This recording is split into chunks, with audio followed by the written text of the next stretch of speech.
Test 2. You will hear a number of different recordings, and you will have to answer questions on what you hear. There will be time for you to read the instructions and questions, and you will have a chance to check your work. All the recordings will be played once only. The test is in 4 sections. At the end of the test, you will be given 10 minutes to transfer your answers to an answer sheet. Now turn to Section 1.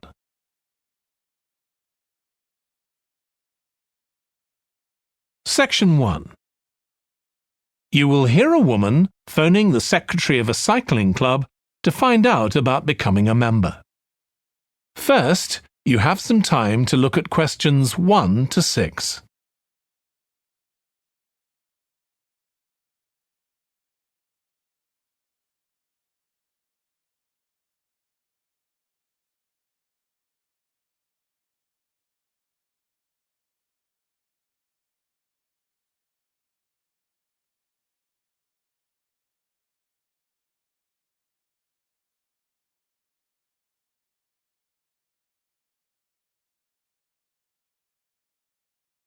You will see that there is an example that has been done for you.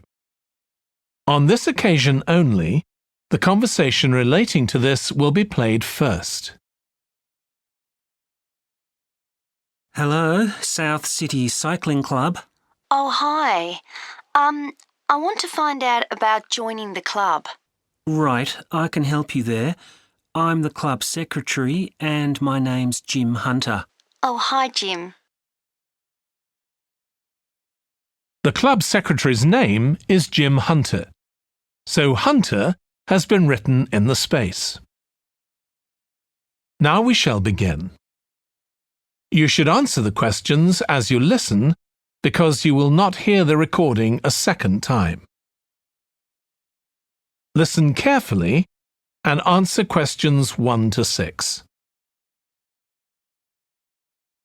Hello, South City Cycling Club. Oh, hi. I want to find out about joining the club. Right, I can help you there. I'm the club secretary and my name's Jim Hunter. Oh, hi, Jim. So, are you interested in membership for yourself? That's right.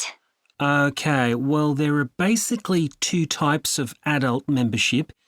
If you're pretty serious about cycling, there's the full membership. That costs $260, and that covers you not just for ordinary cycling, but also for races both here in the city and also in other parts of Australia. Right.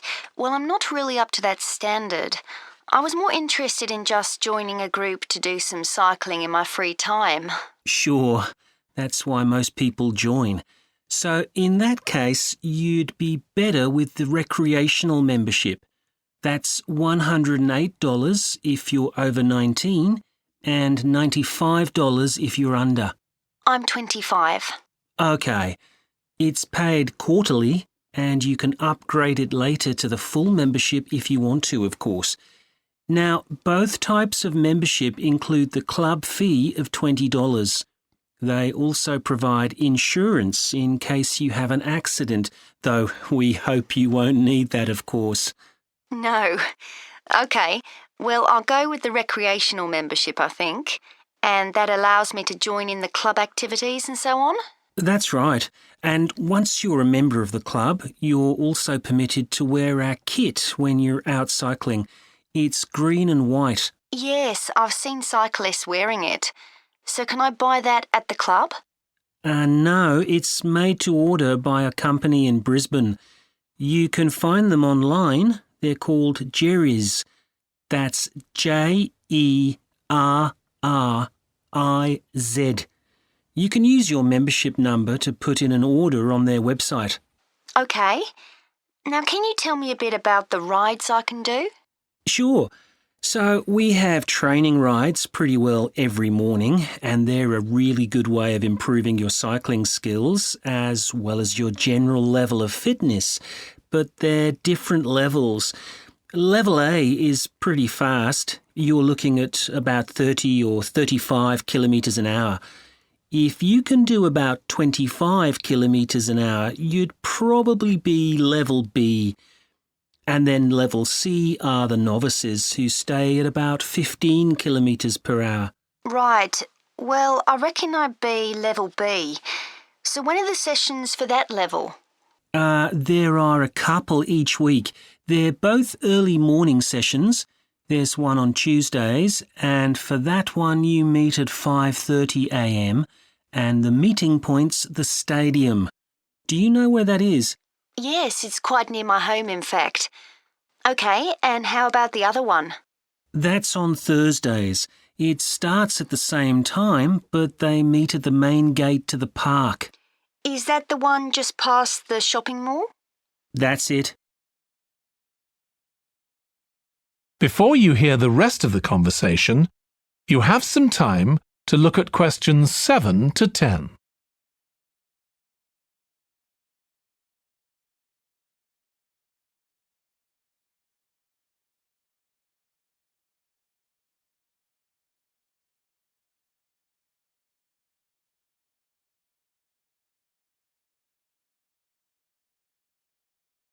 Now listen and answer questions 7 to 10. So how long are the rides? They're about an hour and a half, so if you have a job, it's easy to fit in before you go to work. And the members often go somewhere for coffee afterwards, so it's quite a social event. OK, that sounds good. I've only just moved to the city, so I don't actually know many people yet. Well, it's a great way to meet people. And does each ride have a leader? Sometimes, but not always. But you don't really need one. The group members on the ride support one another anyway. How would we know where to go? If you check the club website, you'll see that the route for each ride is clearly marked. So you can just print that out and take it along with you. It's similar from one week to another, but it's not always exactly the same. And what do I need to bring? Well, bring a bottle of water and your phone. You shouldn't use it while you're cycling, but have it with you. Right. And in winter, it's well before sunrise when we set out, so you need to make sure your bike's got lights. That's OK. Well, thanks, Jim. I'd definitely like to join. So what's the best way of going about it? You can... That is the end of section 1. You now have half a minute to check your answers.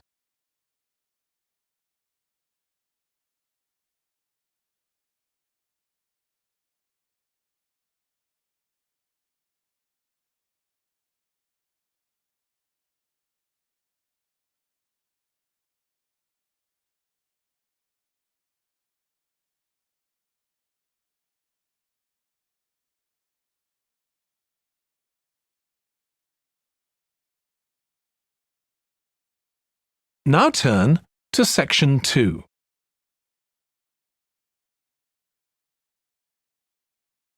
Section 2. You will hear a manager in a company talking to employees about volunteering for charity work. First, you have some time to look at questions 11 to 16.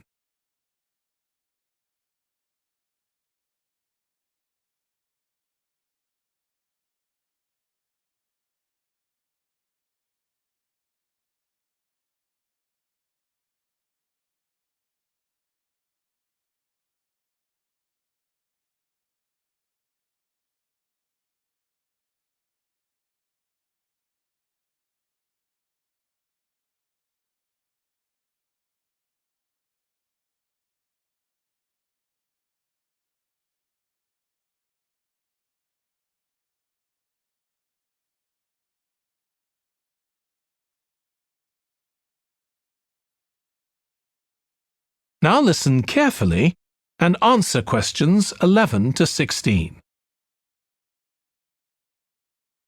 Thanks for coming, everyone. Okay, so this meeting is for new staff and staff who haven't been involved with our volunteering projects yet. So, basically, the idea is that we allow staff to give up some of their work time to help on various charity projects to benefit the local community. We've been doing this for the last 5 years, and it's been very successful. Participating doesn't necessarily involve a huge time commitment. The company will pay for 8 hours of your time. That can be used over 1 or 2 days all at once, or spread over several months throughout the year. There are some staff who enjoy volunteering so much, they also give up their own free time for a couple of hours every week. It's completely up to you. Obviously, many people will have family commitments and aren't as available as other members of staff. Feedback from staff has been overwhelmingly positive. Because they felt they were doing something really useful, nearly everyone agreed that volunteering made them feel more motivated at work. They also liked building relationships with the people in the local community and felt valued by them. 1 or 2 people also said it was a good thing to have on their CVs. One particularly successful project last year was the Get Working project. This was aimed at helping unemployed people in the area get back to work. Our staff were able to help them improve their telephone skills, such as writing down messages and speaking with confidence to potential customers, which they had found quite difficult. This is something many employers look for in job applicants, and something we all do without even thinking about every day at work. We've got an exciting new project starting this year. Up until now, we've mainly focused on projects to do with education and training. And we'll continue with our reading project in schools and our work with local charities. But we've also agreed to help out on a conservation project in Redfern Park. So if any of you fancy being outside and getting your hands dirty, this is the project for you. I also wanted to mention the annual Digital Inclusion Day, which is coming up next month. The aim of this is to help older people keep up with technology. And this year, instead of hosting the event in our own training facility, we're using the ICT suite at Hill College, as it can hold far more people. We've invited over 60 people from the Silver Age Community Center to take part, so we'll need a lot of volunteers to help with this event. If you're interested in taking part, please go to the volunteering section of our website and complete the relevant form. We won't be providing any training for this, but you'll be paired with an experienced volunteer if you've never done it before. By the way, don't forget to tell your manager about any volunteering activities you decide to do. Before you hear the rest of the talk, you have some time to look at questions 17 to 20.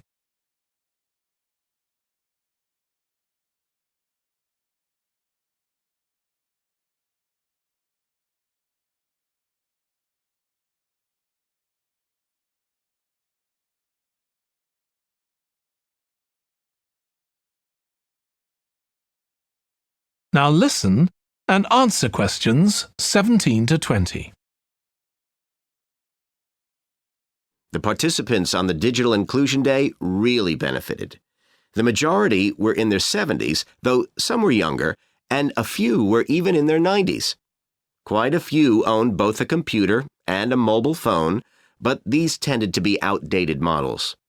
They generally knew how to do simple things like send texts, but weren't aware of recent developments in mobile phone technology. A few were keen to learn, but most were quite dismissive at first. They couldn't see the point of updating their skills. But that soon changed. The feedback was very positive. The really encouraging thing was that participants all said they felt much more confident about using social media to keep in touch with their grandchildren, who prefer this form of communication to phoning or sending emails. A lot of them also said playing online games would help them make new friends and keep their brains active. They weren't that impressed with being able to order their groceries online, as they liked going out to the shops, but some said it would come in handy if they were ill or the weather was really bad.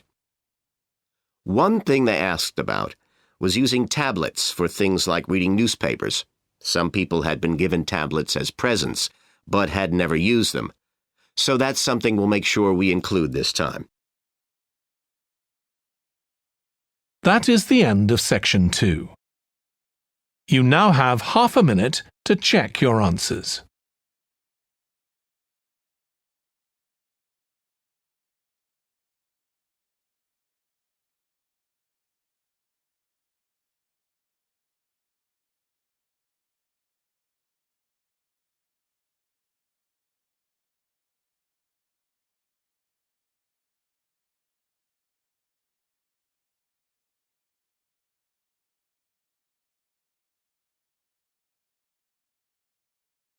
Now turn to section 3.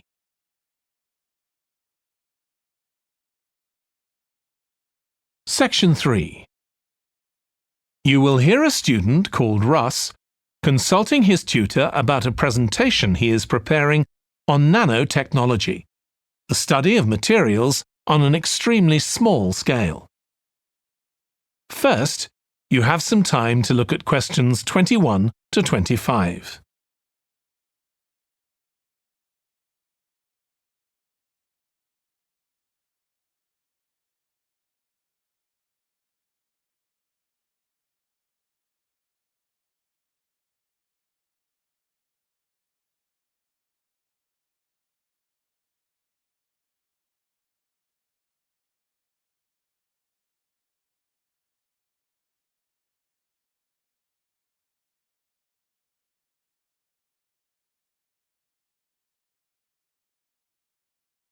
Now listen carefully and answer questions 21 to 25.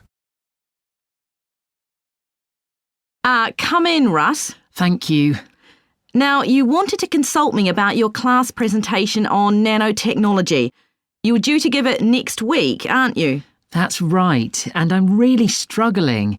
I chose the topic because I didn't know much about it and wanted to learn more, but now I've read so much about it, in a way there's too much to say. I could talk for much longer than the 20 minutes I've been allocated. Should I assume the other students don't know much and give them a kind of general introduction, or should I try and make them share my fascination with a particular aspect? You could do either, but you'll need to have it clear in your own mind. Then I think I'll give an overview. OK. Now, one way of approaching this is to work through developments in chronological order. Uh-huh. On the other hand, you could talk about the numerous ways that nanotechnology is being applied.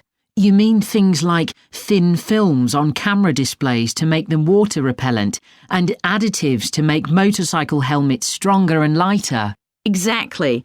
Or another way would be to focus on its impact in one particular area, say medicine or space exploration. That would make it easier to focus. Perhaps I should do that. I think that would be a good idea. Right. How important is it to include slides in the presentation? They aren't essential by any means, and there's a danger of tailoring what you say to fit whatever slides you can find.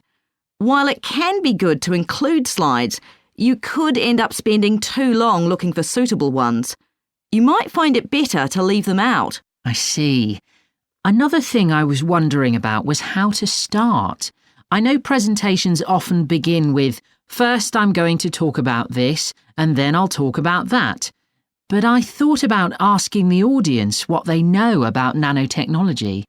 That would be fine if you had an hour or two for the presentation, but you might find that you can't do anything with the answers you get, and it simply eats into the short time that's available.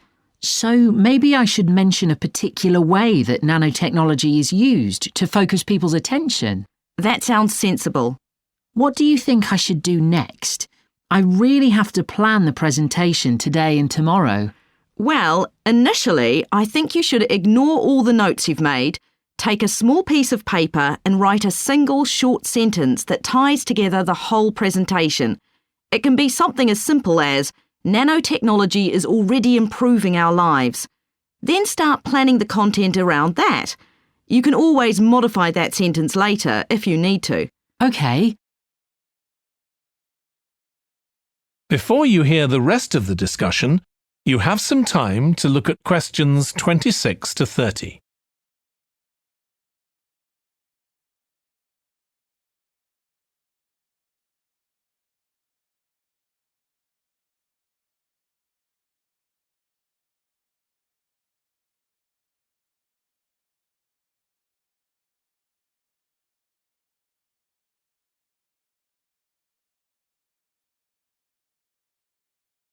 Now listen and answer questions 26 to 30. OK, now let's think about actually giving the presentation. You've only given one before, if I remember correctly, about an experiment you'd been involved in. That's right. It was pretty rubbish.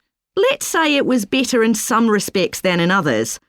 With regard to the structure, I felt that you ended rather abruptly, without rounding it off.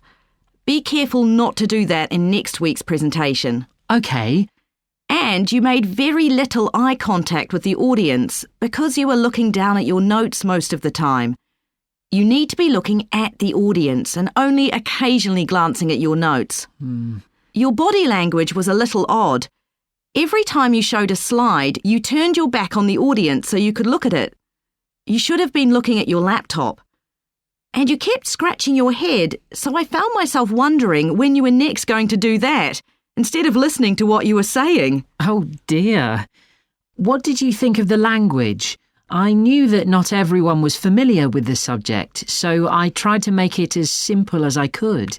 Yes, that came across. You used a few words that are specific to the field, but you always explained what they meant, so the audience wouldn't have had any difficulty understanding. I must say, the handouts you prepared were well thought out. They were a good summary of your presentation, which people would have been able to refer to later on, so well done on that. Thank you. Well, I hope that helps you with next week's presentation. Yes, it will. Thanks a lot. I'll look forward to seeing a big improvement then. That is the end of section 3. You now have half a minute to check your answers.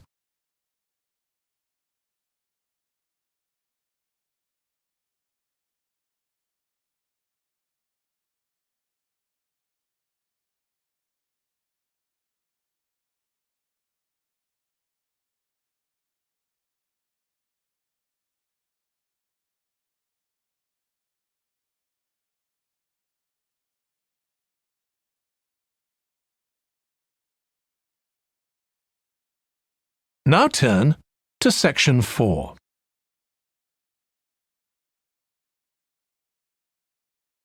Section 4. You will hear a lecturer in psychology talking about a type of memory. First, you have some time to look at questions 31 to 40.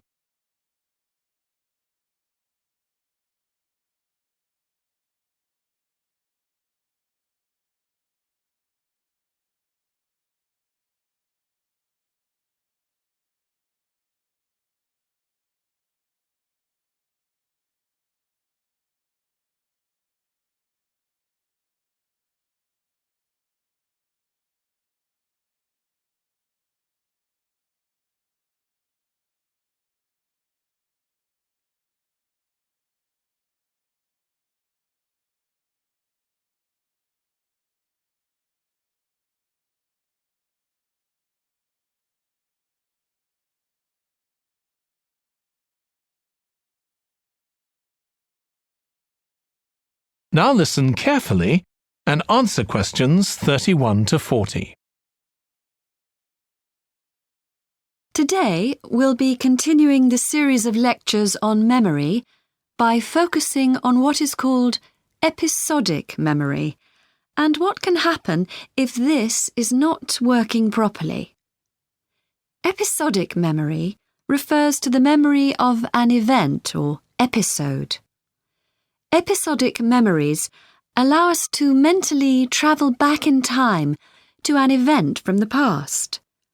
Episodic memories include various details about these events. For example, when an event happened and other information such as the location.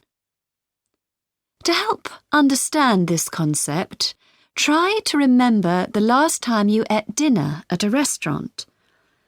The ability to remember where you ate, who you were with, and the items you ordered are all features of an episodic memory. Episodic memory is distinct from another type of memory called semantic memory. This is the type of factual memory that we have in common with everyone else. That is your general knowledge of the world. To build upon a previous example, remembering where you parked your car is an example of episodic memory. But your understanding of what a car is and how an engine works are examples of semantic memory. Unlike episodic memory, semantic memory isn't dependent on recalling personal experiences. Episodic memory can be thought of as a process with several different steps of memory processing, encoding, consolidation, and retrieval. The initial step is called encoding. This involves the process of receiving and registering information which is necessary for creating memories of information or events that you experience. The degree to which you can successfully encode information depends on the level of attention you give to an event while it's actually happening. Being distracted can make effective encoding very difficult. Encoding of episodic memories is also influenced by how you process the event. For example, if you were introduced to someone called Charlie, you might make the connection that your uncle has the same name. Future recollection of Charlie's name is much easier if you have a strategy to help you encode it. Memory consolidation, the next step in forming an episodic memory, is the process by which memories of encoded information are strengthened, stabilized, and stored to facilitate later retrieval. Consolidation is most effective when the information being stored can be linked to an existing network of information. Consolidation makes it possible for you to store memories for later retrieval indefinitely. Forming strong memories depends on the frequency with which you try to retrieve them. Memories can fade or become harder to retrieve if they aren't used very often. The last step in forming episodic memories is called retrieval, which is the conscious recollection of encoded information. Retrieving information from episodic memory depends upon semantic, olfactory, auditory, and visual factors. These help episodic memory retrieval by acting as a prompt. For example, when recalling where you parked your car, you may use the colour of a sign close to where you parked. You actually have to mentally travel back to the moment you parked.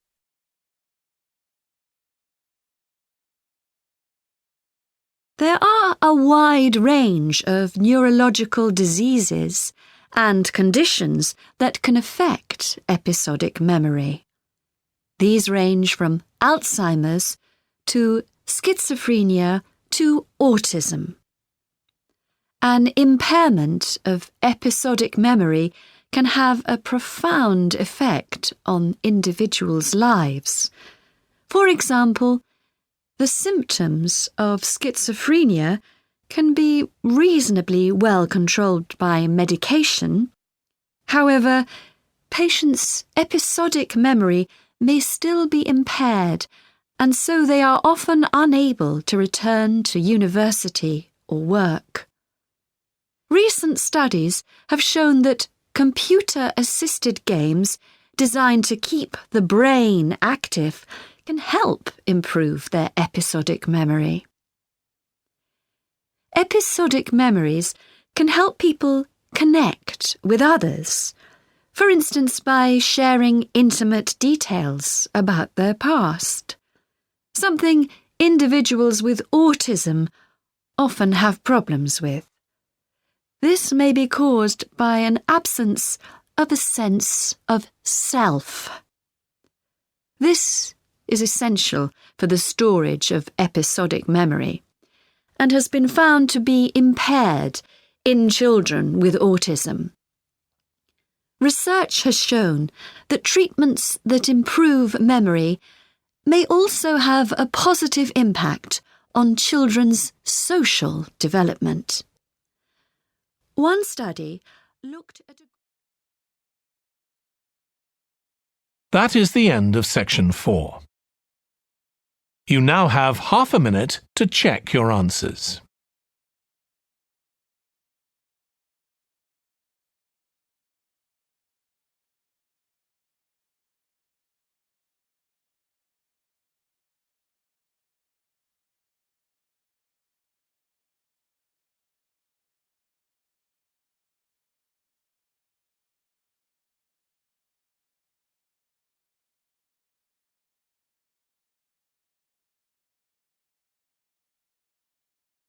That is the end of the listening test. In the IELTS test, you would now have 10 minutes to transfer your answers to the answer sheet.